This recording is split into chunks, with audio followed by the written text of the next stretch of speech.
Hello बच्चों, कैसे हैं आप लोग। I hope everyone will be fine. मैं आपका फिजिक्स टीचर। आज मैं आपके लिए एक नया टॉपिक लेकर आया हूँ और वो भी ये एक ऐसा इम्पोर्टेंट टॉपिक है जो बहुत ज़्यादा कॉम्पिटिटिव लेवल्स के एग्ज़ाम्स में भी, स्टेट बोर्ड्स में भी और सीबीएसई बोर्ड्स में पूछा जाता है। तो ये आज second last topic of NCERT part first का है, जो आप अगर ये पहला वीडियो लेक्चर आपने अच्छी तरह समझ लिया तो पूरा टॉपिक आपको बहुत अच्छी तरह से समझ में आने वाला है। तो मैं चाहता हूँ कि पूरे वीडियो लेक्चर में आप मेरे साथ रहें और इसे अच्छी तरह समझने की कोशिश करें। तो चलिए शुरू करते हैं अल्टरनेटिंग करंट। तो जैसा कि आप जानते हो कि अल्टरनेटिंग करंट एक ऐसा करंट है जो एक तरह से देखा जाए हम लोगों के घरों में जितनी भी इलेक्ट्रिक सप्लाई होती है वो सब अल्टरनेटिंग करंट या एसी करंट या प्रत्यावर्ती धारा के रूप में होती है। तो इसके बारे में वैसे भी जानना ज़रूरी है। मैं यहाँ ये बता दूँ कि जैसे आपने सुना होगा कि कोल से भी अल्टरनेटिंग करंट या एसी करंट बनती है। आपने देखा होगा कि पानी से भी बनता है, वाटर से भी बनता है, उसको हाइड्रो इलेक्ट्रिक सिटी बोलते हैं। तो इसका वजह क्या है? एक्चुअली क्या होता है कि जब किसी कॉइल को हम किसी मैग्नेटिक फील्ड में घुमाते हैं तो घुमाने से क्या होता है, मैग्नेटिक फ्लक्स में चेंज होता है। मैग्नेटिक फ्लक्स में ऐसे चेंज होता है कि अगर इस तरह से कॉइल है तो जितनी मैग्नेटिक लाइंस ऑफ फोर्सेस हैं वो सब पास होंगी लगभग। तो इसका मतलब मैक्सिमम फ्लक्स होगा। और जब यही कॉइल ऐसा हो जाता है तो कोई भी मैग्नेटिक लाइंस ऑफ फोर्सेस पास नहीं होती, तो मिनिमम हो जाएगा। इसका मतलब पूरा इसको घुमाने में मैग्नेटिक फ्लक्स में लगातार चेंज होगा और due to change in magnetic flux it produce an EMF. समझ रहे हैं ना? ये हम लोगों ने इलेक्ट्रोमैग्नेटिक इंडक्शन में पढ़ा है। तो इसका मतलब क्या हुआ कि ये अगर कॉइल किसी तरह से घूम जाए तो देखिए कॉइल के लिए कोई मैकेनिकल वर्क करना होगा। तो जैसे वाटर से अगर इलेक्ट्रिक सिटी पैदा की जाती है ऐसा बोलते हैं, तो इसका मतलब है वाटर की टरबाइंस को चलाकर इस कॉइल की एक्सिल को एक तरह से देखा जाए तो एक्सिल को घुमाया जाता है। तो जब ये कॉइल एक साइड में घूमती है तो मैग्नेटिक फ्लक्स में चेंज होगा और घुमाने के लिए कोई ना कोई मैकेनिकल एनर्जी का सोर्स होना चाहिए। और वो सोर्स में वाटर भी हो सकता है या कोल से स्टीम बनाई जाती है, स्टीम के थ्रू मैकेनिकल वर्क करके इसको घुमाया जाए। तो इस तरीके से कई तरीके हैं। आपके न्यूक्लियर फिजिक्स में जो है न्यूक्लियर एनर्जी, जिस तरीके से आपने नाम सुना होगा न्यूक्लियर रिएक्टर, उसके थ्रू भी इसको एसी करंट को प्रोड्यूस किया जाता है। तो सोर्सेज बहुत हैं, लेकिन उन सोर्सेज में जो मेन बात है कि कैसे ये अल्टरनेटिंग करंट या वोल्टेज मिलता है उसको हम लोग मैथमेटिकली कैसे देखते हैं। तो देखिए जैसा कि आपको पता है कि फाई इक्वल टू होता है बी डॉट ए या बी ए कॉस थीटा। अगर मैं theta equal to omega upon T ले लूँ, जो कि आप जानते हैं ये एंगुलर वेलोसिटी है, तो सॉरी थीटा इक्वल टू नहीं होगा, थीटा इक्वल टू लेंगे तो ओमेगा इंटू टी हो जाएगा। हाँ, omega equal to theta upon T होता है। तो अब अगर आप ये वैल्यू यहाँ पर रखते हैं तो phi equal to B A cos omega T मिल जाएगा। अब क्या करेंगे, differentiation of phi with respect to T, T के रिस्पेक्ट में इसको डिफरेंशिएट कर दीजिए। तो आप देख रहे हैं टी के रिस्पेक्ट में अगर डिफरेंशिएट करेंगे तो ये हो जाएगा d phi by d t is equal to B A d by d t of cos omega t. और फिर इस ओमेगा टी का मतलब टी होता है यहाँ पे, तो कोई बात नहीं थी, लेकिन ये है ओमेगा टी। तो एक बार फिर इसको डिफरेंशिएट करते हैं तो ये आ जाएगा ये। अब देखिए क्या मिलता है, बी ए ये हो जाएगा minus sine t, sine t में टी तो नहीं है, ओमेगा टी है। इधर क्या हो जाएगा, ओमेगा टी का ओमेगा। तो आपने देखा d phi by d t equal to ये मिल गया। अगर मैं n से मल्टीप्लाई कर दूँ इसे तो ये d phi by d t, यहाँ पर आपको बी ए एन मिल जाएगा और ये ओमेगा। तो इस तरह से आपने देखा कि यहाँ का जो माइनस साइन है अगर उसको मैं इधर कर दूँ तो ये आपका जाना पहचाना दिखाई दे रहा होगा। एक्चुअली यही ईएमएफ है, इसी को हम लोग ईएमएफ बोलते हैं अकॉर्डिंग टू फैराडेज लॉ। तो देखो आपको ये एक इक्वेशन मिल गई, E equal to B A N omega sine omega t. अब देखिए अगर मैं ये कहता हूँ कि साइन ओमेगा टी की वैल्यू 1 कैसी है, तो आपको पता है कि इट इज़ मैक्सिमम वैल्यू, 1 जो होगी मैक्सिमम वैल्यू होगी। और अगर ये कहा जाए कि for sine omega t 1 then E is equal to E naught, तब जो है जब ये मैक्सिमम वैल्यू होगी तो E की वैल्यू मैं मान लूँ, बल्कि यहाँ ये कह सकते हैं कि if sine omega t equal to 1 then E equal to E naught, तो ये इसकी फिर मैक्सिमम वैल्यू होगी। तो देखिए यहाँ आप इस इक्वेशन में रखोगे तो E naught B A N omega into 1 हो जाएगा। इसका मतलब बी ए एन ओमेगा की वैल्यू ई नॉट है। अब अगर आपने यहाँ बी ए एन ओमेगा को ई नॉट ले लिया तो क्या मिलेगा, E equal to E naught sine omega T. ये एक तरह से देखा जाए तो इंड्यूस्ड ईएमएफ है या प्रेरित विद्युत वाहक बल। इसी को हम लोग अल्टरनेटिंग ईएमएफ भी कह देते हैं। ईएमएफ प्रत्यावर्ती विद्युत वाहक बल, और अगर इसकी जगह वोल्टेज है तो इसको प्रत्यावर्ती वोल्टेज बोलेंगे। और यहाँ इस तरह से ये ले लेंगे, यानी ये क्या कहलाया आपका अल्टरनेटिंग वोल्टेज, ठीक है। अगर यही करंट के लिए होगा तो बहुत आसानी से इसको आप ऐसे भी लिख सकते हैं, I equal to I naught sine omega T, ये हो जाएगा करंट। तो इसको बोलेंगे अल्टरनेटिंग करंट।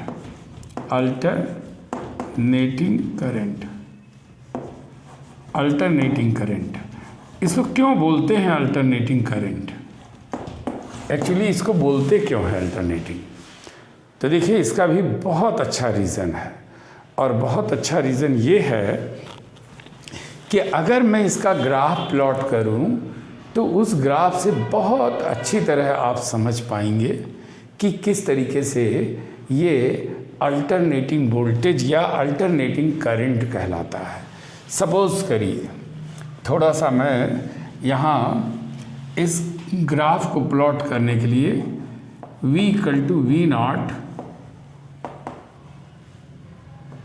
ओमेगा टी, इसका मैं एक चार्ट बनाऊंगा टी की डिफरेंट वैल्यूज़ को लेके। चार्ट कैसे बनेगा देखिए, अगर मैंने इस तरह से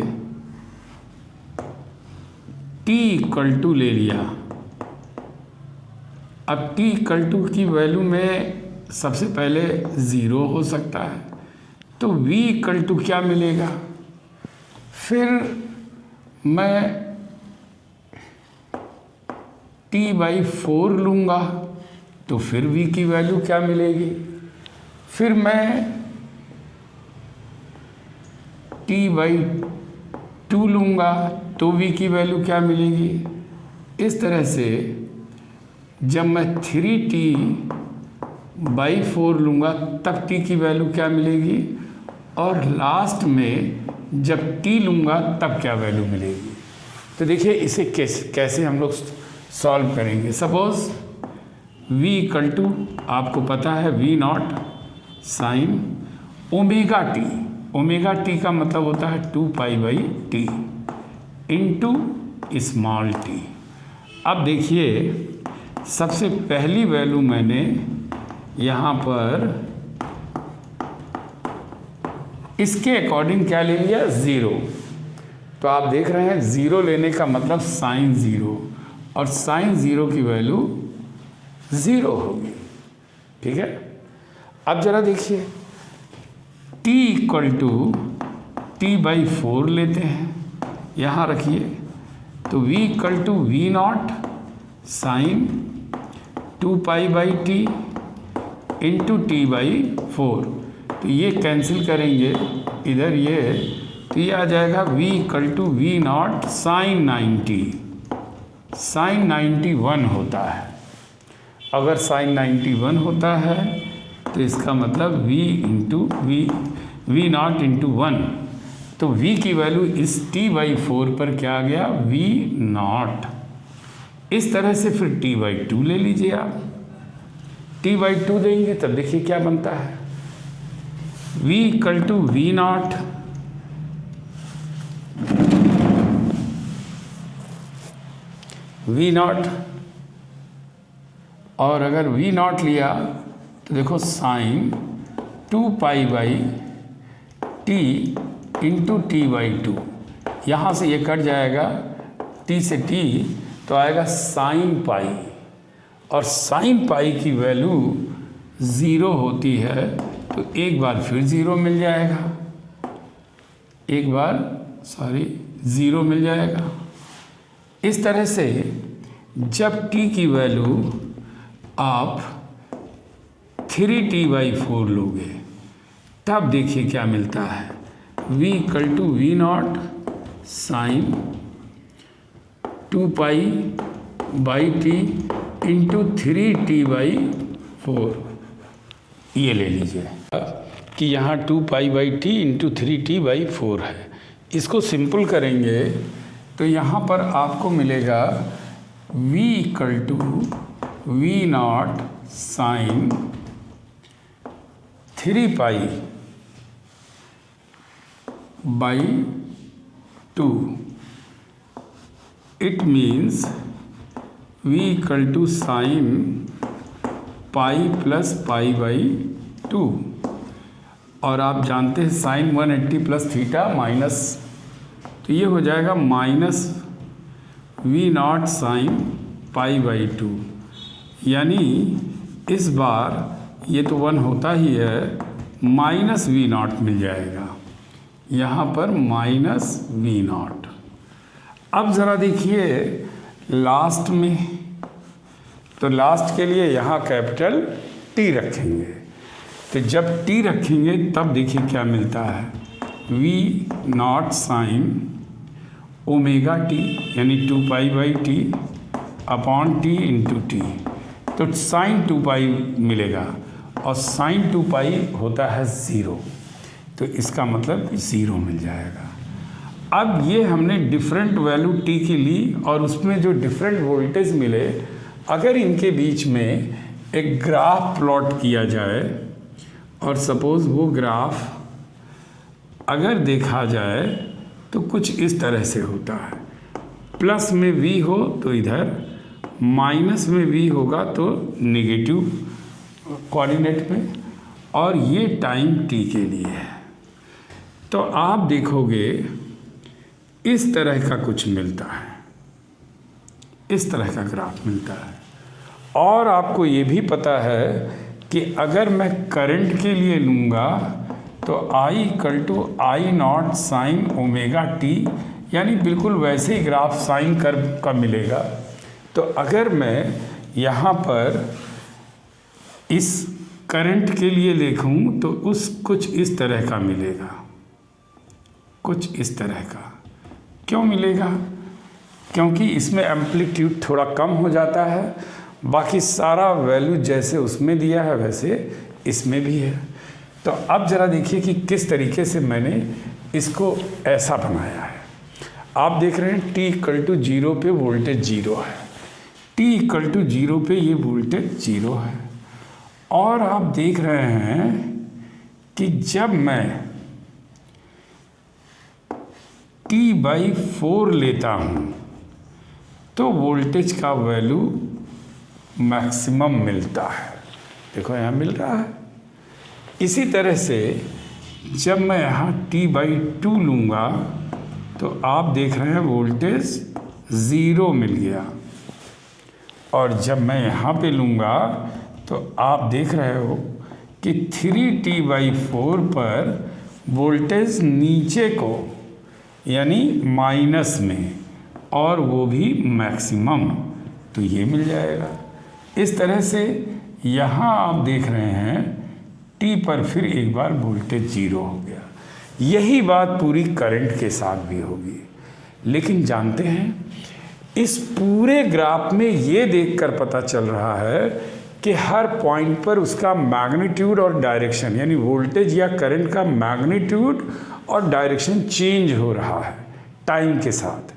लेकिन एक definite time interval capital T के बाद फिर ऐसा ही आपको ग्राफ मिलेगा।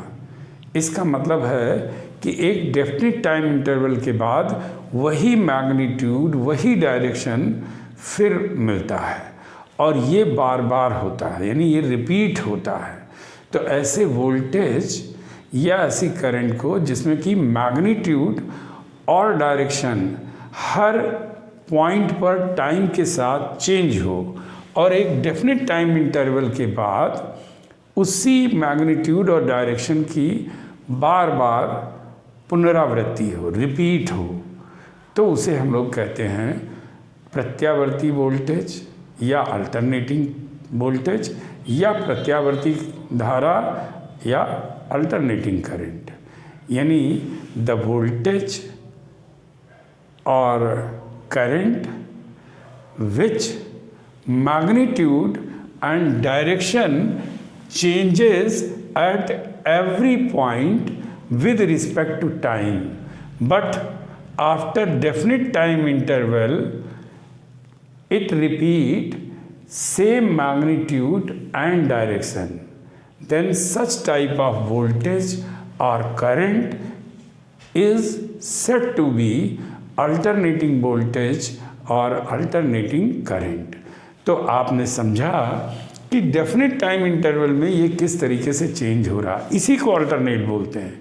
देखिए कुछ क्लासेस अल्टरनेट चलती हैं, मतलब क्या हो गया, कह दिया 135 में चल रही हैं, तो यानी मंडे को होगा, वेडनेसडे को होगा और फ्राइडे को होगा। कुछ क्लासेस 246 में चल रही हैं, मतलब क्या हुआ इसका कि ट्यूसडे को होगा, थर्सडे को होगा, सैटरडे को होगा। तो आप देख रहे हो एक वीक के बाद दूसरा वीक जब आता है, ऐसे समझो एक वीक के बाद जब दूसरा वीक आता है तो फिर वैसे ही रिपीट होने लगता है 135 या 246। तो उसके लिए उसको हम लोग क्या बोलते हैं, अल्टरनेटिंग क्लासेस। बिल्कुल मीनिंग वही यहाँ भी निकल रही है। तो मुझे उम्मीद है कि आपको मीनिंग ऑफ अल्टरनेटिंग करंट भी समझ में आया होगा, कैसे अल्टरनेटिंग करंट बनती है ये भी समझ में आया होगा। आपके हमारे घरों में जो एक डोमेस्टिक वोल्टेज दिया जाता है वो 220 होता है, और इसके साथ साथ जो फ्रीक्वेंसी होती है वो 50 हर्ट्ज़ होती है। 50 हर्ट्ज़ का मतलब ये हुआ कि इस तरह से 1 सेकंड में 50 लूप्स बनते हैं, यानी हर एक लूप में 2 बार मिनिमम वोल्टेज होता है। यानी एक बल्ब जो है, एक तरीके से देखा जाए तो 1 सेकंड में 100 बार जलता और बुझता है। तो इसको हम लोग कहते हैं अल्टरनेटिंग करंट। और अब मैं इसके आगे का नेक्स्ट वीडियो लेक्चर में बताऊंगा। तो अगर आज आपको ये मेरा वीडियो लेक्चर पसंद आया हो, समझ में आया हो और नए व्यूअर्स हों तो इसे सब्सक्राइब करें, और अगर पुराने व्यूअर्स हैं तो लाइक करके ढेर सारे लोगों में शेयर करें। Thank you.